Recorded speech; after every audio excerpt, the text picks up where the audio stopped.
Наверное. Можешь поработать тому.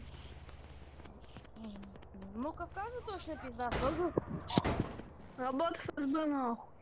Всем лежать могут. Кавказу точно пизда. Тут и есть ПТ, нет? Нам туда.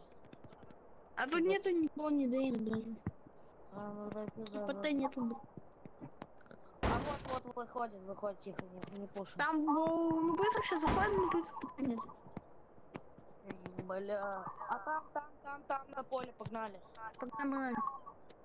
А я вообще в СВЧ опять вступил по приколу. Ебать.